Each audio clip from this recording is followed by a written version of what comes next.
Por coincidência ou não, parte das tropas deixaram a fronteira. Repete, por favor, diretor. Essa é inacreditável. Hein? Eu estou olhando.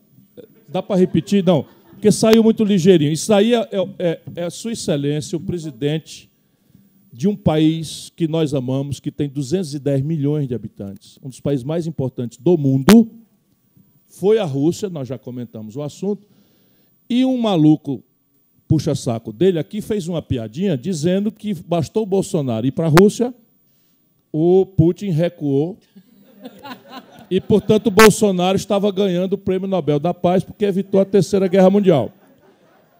O Bolsonaro achou que aquilo era uma oportunidade. Ele, depois disso, eu estava só brincando e tal, se desdisse. Mas, imediatamente, essa bolha dele, ele fez esse discurso. Vocês viram o que ele disse? Ele disse, coincidência ou não, as tropas foram retiradas. Vai soltar de novo, solta de novo. Mantivemos nossa agenda, por coincidência ou não, parte das tropas deixaram a fronteira. Ô, sua anta, deixa eu lhe dar uma informação, vergonhoso.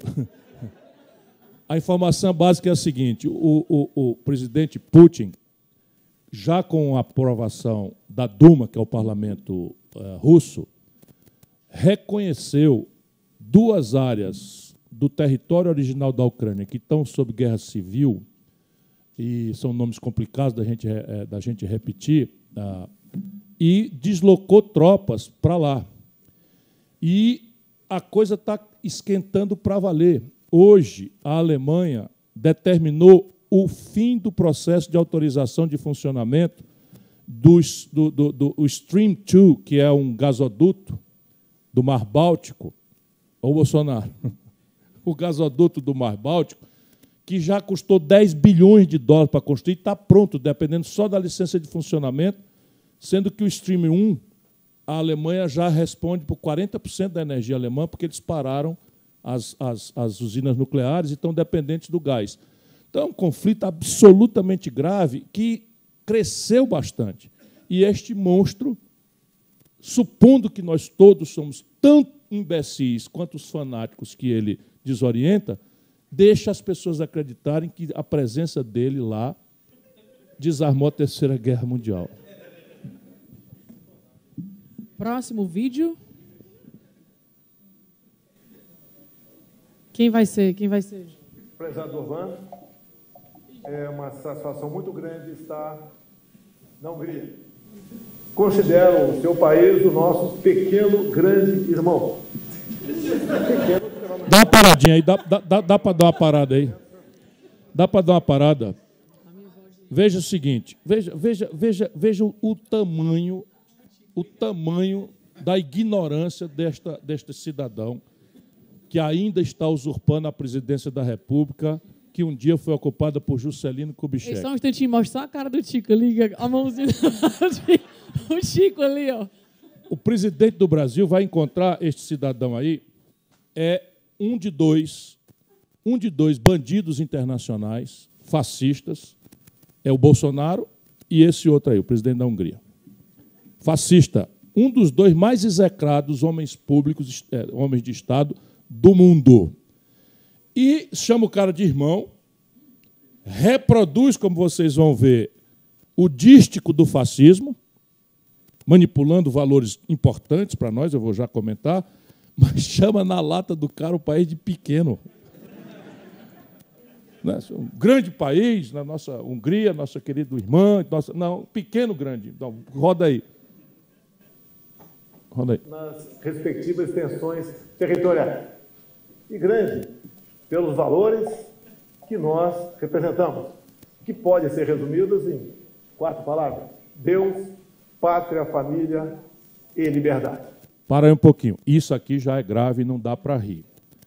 Quando o Benito Mussolini sistematiza o nazifascismo intelectualmente, organiza o fascismo, ele escolhe essas 4 palavras: Deus, pátria, família e liberdade, como o o slogan, a palavra força do fascismo. E aqui a gente precisa tomar muito cuidado, porque cada uma dessas palavras refere valores muito importantes para nós. Elas foram manipuladas para fazer o oposto do que essas palavras querem representar. Porque todo mundo sabe, mas é bom a gente repetir, e o Bolsonaro está mandando um sinal. Sabe aquele picareta que tomou um copo de leite? Sabe o outro que fez o sinal, sabe, ali na coisa? Eles estão agitando o nazifascismo mesmo, globalmente e entre nós. Então, isso não é por acaso. E aí, presta bem atenção. Esse movimento nazifascista, usando o nome de Deus, matou 6 milhões de pessoas pela circunstância de adorarem a Deus por um outro tronco das religiões monoteístas do tronco de Abraão, os judeus. Usando o nome de Deus, Jesus, quando nasce na Galileia, nasce judeu. E o judaísmo antecede o cristianismo em milênios. Todo mundo respeita. Pois bem, a propósito de mencionar Deus, mataram mulheres, crianças, idosos, civis inocentes, pelo mero fato de professarem a fé judia. Família é um valor para nós todos muito importante, muito grave. É ali que a gente se afirma na proteção, né, no aconchego, no amor, é ali que a gente, não é, tem a referência, a âncora. Pois bem, este idealismo fascista, para usar aqui uma grave ironia, usando a palavra família, destruiu 60 milhões de famílias da humanidade. Esta é a quantidade de pessoas que morreram e que foram dizimadas as famílias, 60 milhões de pessoas. Até hoje o trauma persiste em muitas famílias, pela tortura, pelo banditismo, enfim, usando o nome família. Pátria é a expressão mais amorosa da nação. Nação é uma comunhão de pessoas, não é que partilham um acampamento num território, é uma união de pessoas que, para além da identidade cultural, trabalham conjuntamente o seu destino. Se não temos hoje bom para todo mundo, temos que ter a crença de que a nação está construindo um ambiente, pelo menos para as novas gerações, viverem melhor do que aqueles que não estão podendo viver hoje. Esses bandidos precisam ser denunciados com essa intensidade aqui que eu estou tentando fazer. Deus, pátria, família e liberdade. Liberdade, o fascismo destruiu no primeiro dia que se estabeleceu no poder. Acabou com a liberdade de imprensa, acabou com a liberdade de ir e vir, acabou com a liberdade de organização dos trabalhadores, dos sindicatos, acabou com a liberdade dos estudantes se reunirem em assembleia. Portanto, é muito grave que a gente deixe o senhor Jair Bolsonaro, aproveitando uma certa ignorância da sua turma, que ele queira reproduzir esses valores que a humanidade deve banir. Deus, pátria, família e liberdade, de verdade, é o que os democratas defendem e garantem. Porque o democrata garante o direito de todo mundo adorar a Deus, do jeito que quiser adorar, inclusive garante o direito de quem não consegue ter fé também existir com respeito de todo mundo. A democracia respeita a família em todas as suas formas de se expressar, porque a humanidade não parou no tempo. A democracia garante a liberdade até o limite em que esta liberdade comprometa a liberdade, que é o paradoxo da tolerância que nós discutimos na outra semana. E, enfim, a democracia, Bolsonaro, não será violentada por você. Isso eu lhe garanto.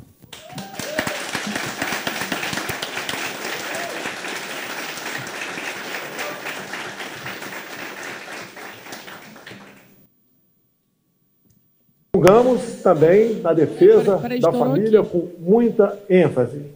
Uma família bem estruturada, ela faz com que a sua respectiva sociedade seja sadia. E não devemos perder este foco. Há pouco conversei também com o nosso presidente da Hungria.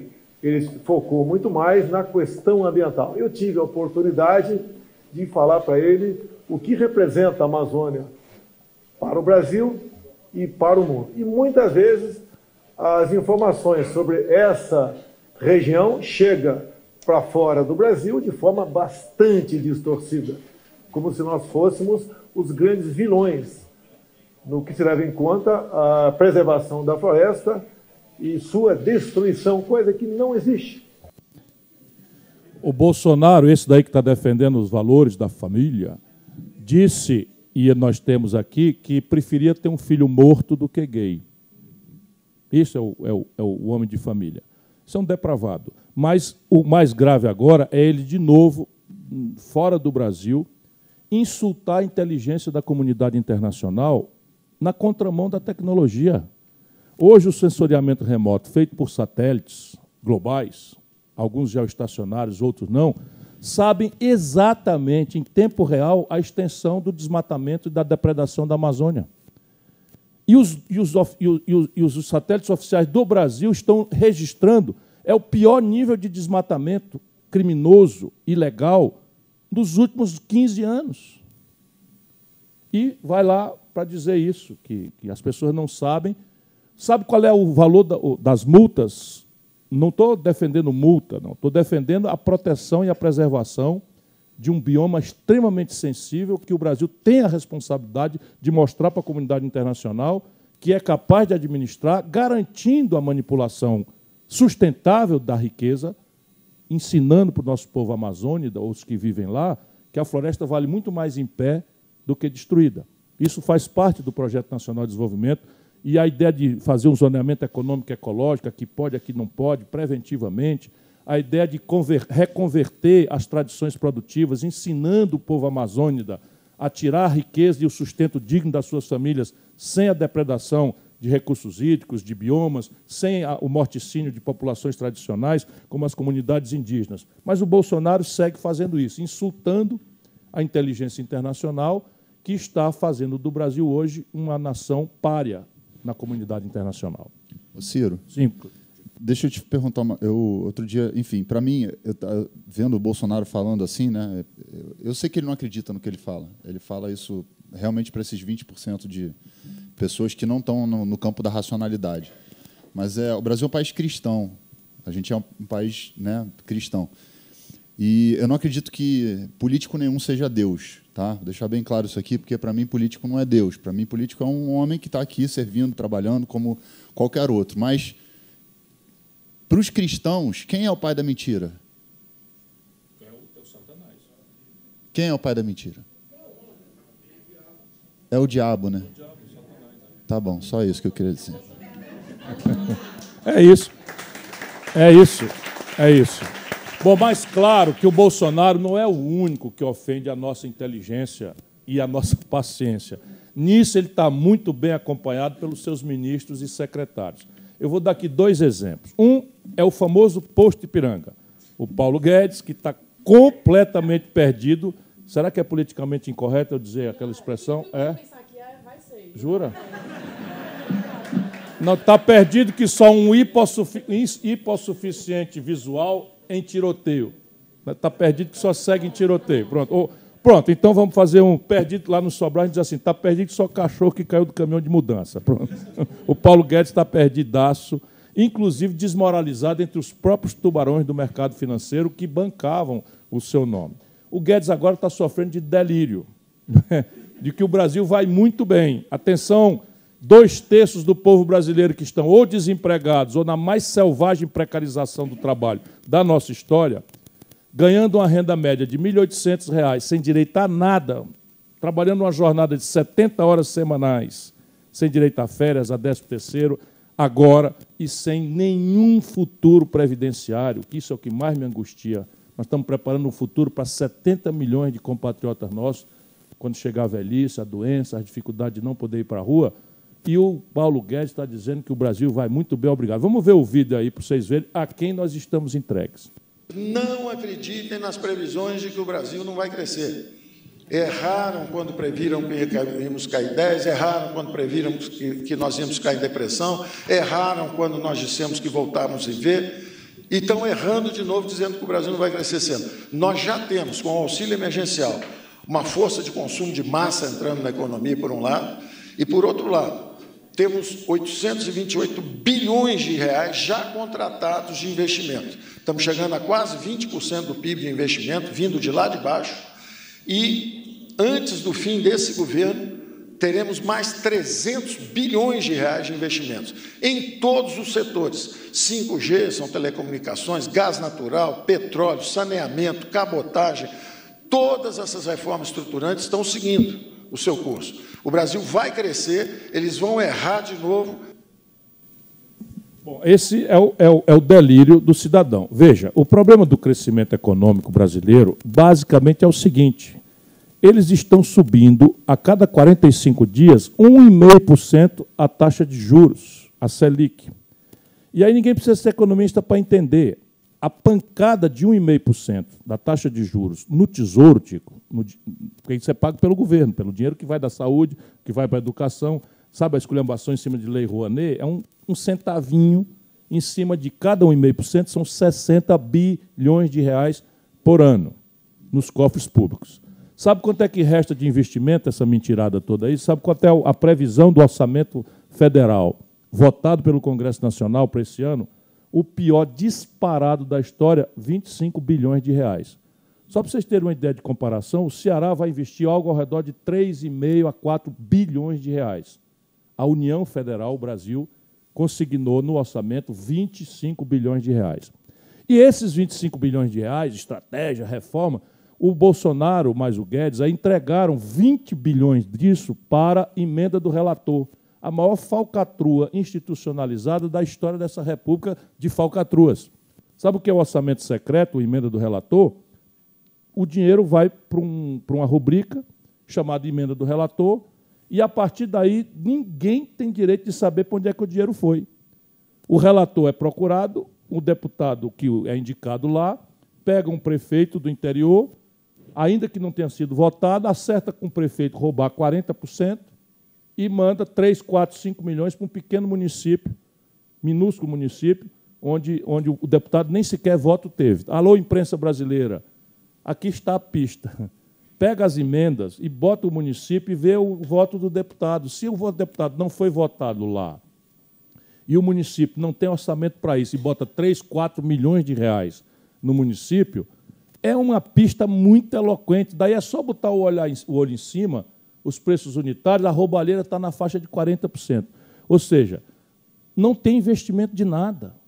E quando a taxa de juros sobe e fica maior do que a rentabilidade média dos negócios, a economia para, Paulo Guedes. Por quê? Porque se eu não tenho dinheiro, eu não vou tomar dinheiro emprestado para pagar para o banco um juro que é maior do que o lucro que eu vou ter no meu negócio. E se eu tenho dinheiro, eu não vou botar num negócio que me obriga a acordar cedo e até aborrecimento e a trabalhar. Eu botando o dinheiro na renda fixa, eu pego 200% da Selic, como os bancos estão oferecendo aí nos outdoor e tal. Por isso que a economia brasileira vai crescer 0 no ano que vem, esse ano de 2022, 0. Por isso que o desemprego vai voltar a crescer no Brasil. E tudo que ele falou aí é mentira. O Brasil ia cair 10%, o Brasil caiu, Paulo Guedes, 35%. Foi a economia que mais caiu no mundo, porque ele conta o nominal, que é o PIB em real, mas no mesmo período que o PIB caiu 5% real, a moeda brasileira se desvalorizou 28%, 30%. Portanto, é queda e coice. Por isso que o Brasil, a valor constante, era a 9ª economia do mundo quando ele tomou posse, hoje é a 12ª economia do mundo. O que é que vocês estão rindo? Queda e coice. É queda e coice. Compreende? Então, veja, é um negócio delirante, porque eu não sei para quem que ele está falando, a não ser, de novo, os tais 20%, que contrariando a sua própria observação, não é, são instrumentalizados por esse bando de mentiroso e irresponsável em que se transformou a República Brasileira com Bolsonaro. Vamos pegar o outro secretário. Bom, já que... Só um minutinho, só um minuto. Eu vou aproveitar, Tico, eu preparei porque você é um expoente da cultura e é muito antenado. Eu queria mostrar essa entrevista do cidadão que é nada mais, nada menos do que o equivalente ao ministro da Cultura, que o Bolsonaro, como todo fascista faz, ele ataca a educação, ataca a ciência e tecnologia, ataca a cultura. que é para desequipar a sociedade para que ele possa reinar na base da mentira, da enganação, da demagogia ou da excitação desses valores hidrófobos do fascismo revisitado. Mas vejam aí o que é que o ministro da Cultura do Brasil disse nessa entrevista. Solta o vídeo. O senhor teria nomeado Luiz Santana Soares, que é noiva do deputado federal Carlos Jordi, para o cargo de coordenadora de inovação no Departamento de Empreendedorismo Cultural. Essa notícia é verídica ou não? Você preferia que eu tivesse nomeado a esposa do Lula? Não, eu não. Eu não prefiro nada. Não, mas o secretário... Eu não prefiro nada, mas é que a matéria denuncia a tua proximidade com o deputado federal Carlos Jordi. Mas é isso que eu te falo. Você preferiu que tivesse proximidade com a esposa do Lula? Entendi. Mas isso, gente. É um cargo comissionado, é um DAS-3, a menina preenche todos os currículos, é do grupo político, está aqui trabalhando com a gente. Mas a matéria diz que ela não tem a experiência para esse cargo. Mas aí, de repente, você tinha, né, a experiência, mas eu não te conheço, eu não vou te contar aqui, pô. Guga Noblar. Meu Deus. Interessante as respostas, ele sempre tenta diminuir, né, o que é o fato, né? Ele disse que só gastou 39 mil. Não, foi o dobro, foi uns 78 mil. Só que o estranho dessa história é que foi 39 mil para você e 39 mil para o seu colega que você levou junto para essa viagem, e vocês dividiram um quarto. Ou seja, vocês só gastaram uma diária. Por que, então, todo esse dinheiro? Por que você não retornou parte dessa grana que você recebeu para os cofres públicos? Eu queria pegar você há 30 anos atrás, que você ia falar da roubalheira de quem você defende. Isso você não lembra, né? Não defendo ninguém. Os gastos todos são aprovados pela área meio do Ministério do Turismo. Não tem nenhum gasto excessivo. E eu não vou ficar aqui discutindo com você, garoto. Devolveu o dinheiro? Por que você pegou... Devolver dinheiro, rapaz, eu estou trabalhando. Vocês dividiram um quarto de hotel. Se você não gastou... Eu fui numa comitiva oficial, os custos têm que ser cobridos. Não, cobertos, tá? É cobertos. Mas por que vocês não gastaram... se você não gastou todo o dinheiro, por que não devolveu? Se vocês pegaram dinheiro para repartir para 2 quartos e só usaram um quarto, dividiram um quarto, cadê a outra parte do dinheiro? O que você fez com ele?